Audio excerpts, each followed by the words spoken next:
नमस्ते and welcome to day by day classes पे आपका स्वागत है दिल से। आज के जो वीडियो में अगर आप आज की वीडियो देख लेते हैं और जो भी मेरी ये पूरी प्लेलिस्ट होगी जिसमें मैं आपको पूरे ज्योग्राफी के जितने भी इम्पोर्टेंट एमसीक्यूज हैं वो मैं आपको करवा रहा हूँ। तो मैं इस बात का आपको यकीदा दिलाता हूँ, अगर आपने पूरे एमसीक्यूज की ज्योग्राफी की हर एक चैप्टर वाइज मेरी वीडियोस देख ली तो मैं आपको पक्का बोल रहा हूँ जो भी एमसीक्यू क्वेश्चन आएगा आपके पेपर में ज्योग्राफी से रिलेटेड आप उसे 100% अटेम्प्ट कर पाएंगे। ठीक है सर। तो इसी वजह से छोटी छोटी ये वीडियोस है, ज्यादा आपकी लंबी वीडियोस है नहीं, आप जल्दी जल्दी देख लेंगे तो आपकी पूरी जो ज्योग्राफी होगी एक तरीके से कवर हो जाएगी। जो भी एक्सपेक्टेड क्वेश्चंस हो सकते हैं एमसीक्यू में वो आपसे पूछ सकता है पेपर में, ताकि आप ज्योग्राफी के या फिर पूरे सोशल साइंस के पेपर में जो 20 मार्क्स का एमसीक्यू है आप उसे इजिली स्कोर कर पाए। ठीक है सर। तो पहले चैप्टर की वीडियो आपने उम्मीद करता हूं देखी होगी, इसीलिए आप सेकंड चैप्टर पे आए होंगे, या फिर आप पहली बार हैं तो आप पहला चैप्टर की वीडियो आप एक बार जरूर देख लीजिए सर मेरे कहने से। ठीक है सरकार। तो अभी क्या है, आज हम लोग सेकंड चैप्टर शुरू कर रहे हैं, उसके एमसीक्यू सिर्फ आपके लिए। ठीक है। देखिए जरा मैं एक क्वेश्चन पढ़ता हूँ। चैप्टर नंबर एक्चुअली ये चैप्टर नंबर 3 है। तो चैप्टर नंबर 3 में क्या है, चैप्टर नंबर 3 कहता है वाटर एंड रिसोर्स। आपको पता है सर जल ही जीवन है, जल नहीं तो कल नहीं, अगर जल नहीं होगा तो मैं और आप नहीं होंगे। ठीक है सर। देखिए जरा वाटर रिसोर्स का चैप्टर का पहला सवाल कहता है ocean contains volume of water. तो क्या आपको पता है सर कि ओशन में अगर कोई भी ओशन है उसमें कितने परसेंट वाटर होता है? आप बोलेंगे ओशन में 100% ही वाटर होता है। सर ऐसा नहीं है, ओशन में 100% वाटर नहीं होता, क्योंकि ओशन में और भी बहुत सारी चीजें होती हैं। तो ये आपको बताना है ओशन में कितने परसेंट ऑफ वाटर होता है। ठीक है सर, जरा देख के बताइए 90% ओशन में वाटर होता है, या 75% होता है, या 96% होता है, या 98% वाटर होता है? तो आप जान के थोड़े से हैरान भी होंगे, परेशान भी होंगे कि ओशन में सिर्फ 96.5% ऑफ वाटर होता है। कितना बाबूजी? 96.5% ऑफ वाटर होता है। याद रख लीजिए 96.5% ऑफ वाटर होता है। हमें लगता है कि ओशन में 100% ऑफ वाटर होता है, पर ऐसा नहीं है। ठीक है सर। अगला सवाल आपके लिए ये रहा, जरा देखिए। नेक्स्ट क्वेश्चन कहता है कि which state has made rooftop rainfall harvesting structures compulsory to all the houses across the states. इसका मतलब ये हुआ, आप मुझे ये बताइए कि हमारे इंडिया में ऐसा कौन सा स्टेट है जिसने हर घर में वाटर हार्वेस्टिंग को कंपलसरी बना रखा है। मींस कि जब भी बारिश होगी बारिश का पानी आपको स्टोर करके ही रखना है। ऐसा कौन सा स्टेट है जिसने वाटर के हार्वेस्ट को कंपलसरी करके रखा हुआ है? सर ऑप्शंस ये रहे आपके सामने। पहला option number 1 Kerala, second Karnataka, third Tamil Nadu and fourth Andhra Pradesh. तो बताइए सर कौन सा ऑप्शन आपका करेक्ट होगा? तो the correct option is Kerala, Karnataka, Tamil Nadu, Andhra Pradesh. तो सर केरला में ऐसा अभी वाटर का ऐसा परेशानी नहीं है तो केरला नहीं होगा। कर्नाटका में है पर कर्नाटका वाले इतने अवेयर नहीं है, आपको पता है ना सर किसकी सरकार है कर्नाटका में, उनसे ना हो पाएगा। तो उसके बाद है आंध्र प्रदेश। तो आंध्र प्रदेश में भी ऐसा नहीं है, यहाँ के लोगों को भी इतना वो नहीं है। The correct answer is Tamil Nadu. ठीक है सरकार, तमिलनाडु। तमिलनाडु एक ऐसा स्टेट है जहां पे हार्वेस्टिंग को क्या कर के रखा हुआ है, वाटर को हार्वेस्ट करने के लिए, रेन वाटर को हार्वेस्ट करना कंपलसरी। कहां पे? तमिलनाडु में। ठीक है सर, समझदार लोग हैं। ठीक है। अगला सवाल ये रहा आपके लिए, सिर्फ 5 रुपए का। कहता है the first multipurpose project of India was. आपको पता है ना, बहुत सारे डैम्स के ऊपर, बहुत सारे रिवर्स के ऊपर डैम बनाए जाते हैं। क्यों डैम बनाए जाते हैं? सुनिए, पहला काम, हम डैम से इलेक्ट्रिसिटी को प्रोड्यूस कर सकते हैं। हम डैम से जिस एरिया में पानी नहीं जा रहा उस एरिया में पानी को भी भेज सकते हैं। डैम से हम ये भी कर सकते हैं कि जिस एरिया में हर साल बाढ़ आ जाती है उस एरिया के पानी को कंट्रोल कर सकते हैं। ठीक है सर, हम डैम के पानी को फिल्टर करके पर्टिकुलर एरिया में ड्रिंकिंग वाटर के लिए भेज सकते हैं। तो डैम के बहुत सारे फायदे हैं सर।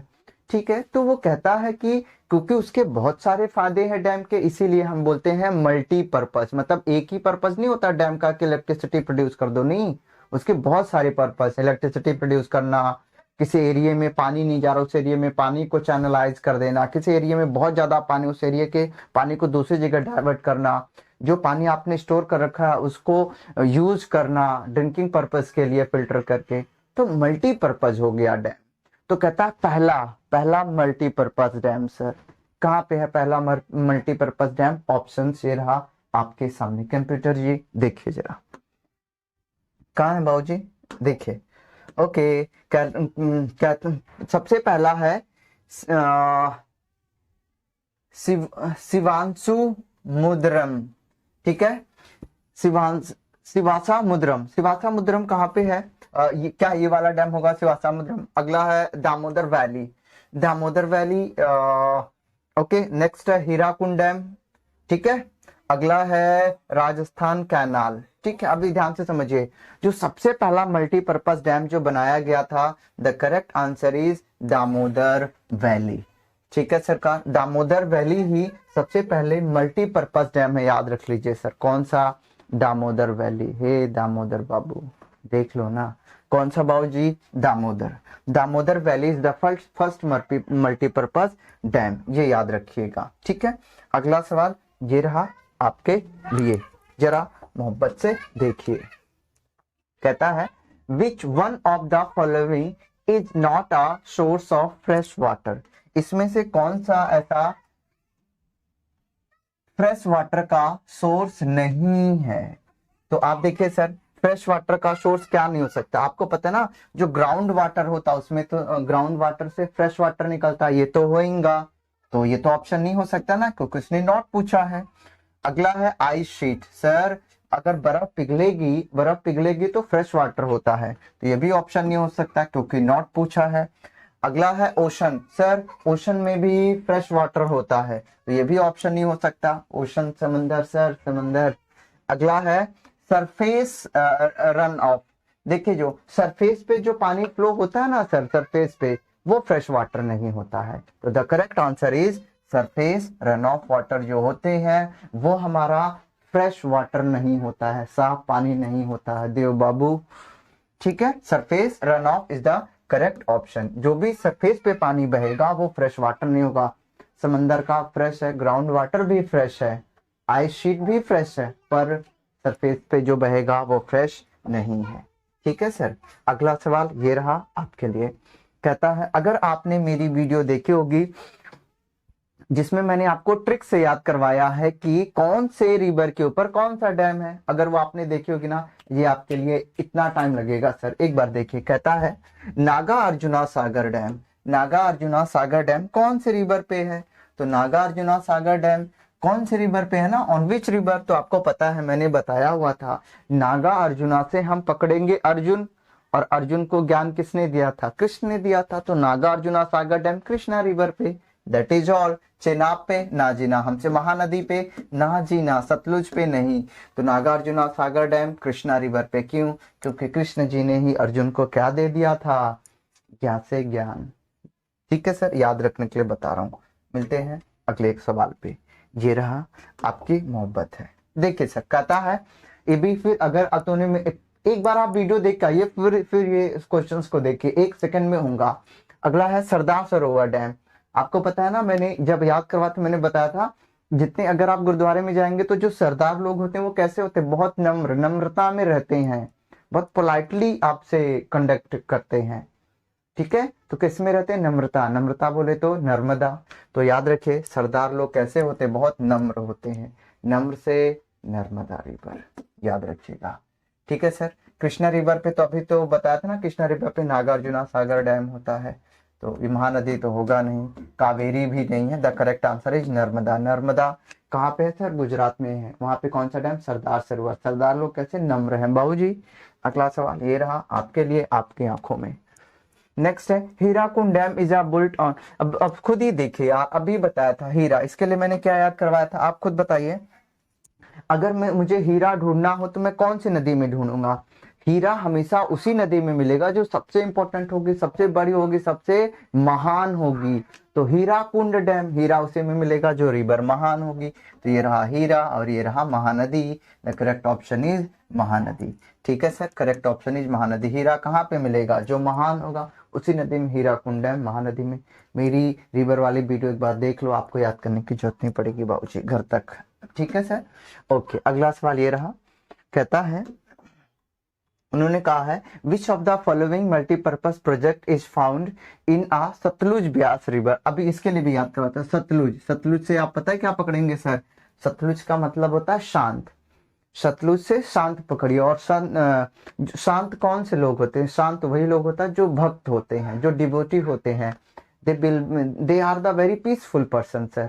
तो जो भक्त होता है वो बहुत शांत होता है। तो शांत कौन होगा? सतलुज से शांत, शांत वही होगा जो भक्त होगा। भक्त से भाखरा नागल प्रोजेक्ट, भाखरा नागल डैम।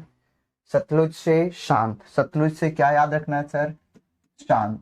सतलुज से शांत, शांत वही होगा जो भक्त होगा। ठीक है सर। देखते हैं ना, भक्त लोग होते हैं मंदिरों में या पहाड़ों पे होते हैं, तो ऐसे आपको याद रखना है। रिवर डैम वाली वीडियो एक बार देखिए, याद ना हो जाए आप मुझे कमेंट कर देना सर, मोहब्बत से पढ़ूंगा आपका कमेंट। अगला सवाल कहता है on which of the following issue did the Narmada बचाओ आंदोलन फर्स्ट फोकस्ड। आपको पता है नर्मदा बचाओ आंदोलन एक किया गया था, तो वो कहता है कि जो नर्मदा बचाओ आंदोलन सबसे पहले किस बात के ऊपर फोकस किया गया था? क्यों हुआ था ये नर्मदा बचाओ आंदोलन? क्या परेशानी थी लोगों को? कि मेधा पाटकर ने किया था ना, ये आपको याद होगा, मेधा पाटकर जी ने नर्मदा बचाओ आंदोलन किया हुआ था। तो क्यों किया था मेधा पाटकर जी ने नर्मदा बचाओ आंदोलन? What was the problem? क्या इशू था वो देखिए, करेक्ट इशू आपको बताना है। तो पहला पढ़ते हैं question, benefits of irrigation of landless farmer. तो इसलिए नहीं sir. On which of the following issue did the Narmada बचाओ आंदोलन फर्स्ट फोकस। तो ठीक है, तो ये सर इससे लिए तो नहीं किया गया था कि इरिगेशन से लैंडलेस को फार्मर फायदा होगा, इससे नहीं। अगला, rehabilitation of the people displace due to the construction of a dam. आपको पता है अगर कहीं पे डैम बनता है ना, अगर कहीं पे भी डैम बनता है तो उस आसपास के 2-4 किलोमीटर के लोगों को कहीं और शिफ्ट किया जाता है कि तुम वहां जाके रहो, क्योंकि कभी भी डैम टूट जाए, बाढ़ आ जाए तो मर जाएंगे ना वो लोग, इसी वजह से। तो एक जगह से दूसरी जगह शिफ्ट किया जाना लोगों का, उसे हम कहते हैं रिहैबिलिटेशन। ठीक है सर। तो ये भी कारण नहीं था, रिहैबिलिटेशन के कारण भी वो नहीं हुआ था। क्या क्या नहीं हुआ था सर? नर्मदा बचाओ आंदोलन रिहेबिलिटेशन के कारण नहीं हुआ था। अगला है economics issue of wastage of money of construction of the. Sir ये भी नहीं था। ये थोड़ी ये कहता है, फोर्थ पॉइंट कहता है कि डैम को बनाने के लिए जो पैसा लगेगा ना वो वेस्ट हो जाएगा। ऐसा थोड़ी ना, हम डैम से बहुत सारे प्रॉफिट ले सकते हैं। तो ये भी इशू नहीं था। सिर्फ एक इशू था सर, याद रखिएगा, environmental issue. environmental issue related to submergence of the tree under the dam water। सिर्फ एक ही इशू याद रखना, नर्मदा बचाओ आंदोलन मेधा पाटकर जी ने सिर्फ इसीलिए किया था, इन्वायरमेंटल इशू के कारण। इन्वायरमेंटल इशू में क्या था कि जो ट्री होंगे वो क्या हो जाएंगे? वो पानी में डूब जाएंगे, डैम के पानी में डूब जाएंगे। Submergence of tree under the dam water. तो जो भी डैम का पानी होगा उसके अंदर कौन डूब जाएगा सर? पौधे, पेड़ पौधे डूब जाएंगे। इसी वजह से, इसी को हमने कहा था इन्वायरमेंटल इशू। इसी की वजह से हुआ था नर्मदा बचाओ आंदोलन, इसी की वजह से हुआ था नर्मदा बचाओ आंदोलन। याद रखिए, इन्वायरमेंटल इशू, और कोई कारण नहीं था। ठीक है सरकार। तो यही मोस्ट इंपॉर्टेंट क्वेश्चन थे आपके, जो थर्ड चैप्टर से थे, वाटर रिसोर्सेज थे। आगे वाले चैप्टर में मैं आपको अगले वाले चैप्टर का बात करवाऊंगा। एक बार ये सब करके जाइएगा, जरूर आपके मैक्सिमम मार्क्स आएंगे 20 आउट ऑफ 20 MCQ से। ठीक है सर। तो मिलते हैं अगली वीडियो में, तब तक के लिए देखते रहिए। ऑन क्या देखेंगे sir? Day by day classes और क्या। ठीक है सर, मिलते हैं।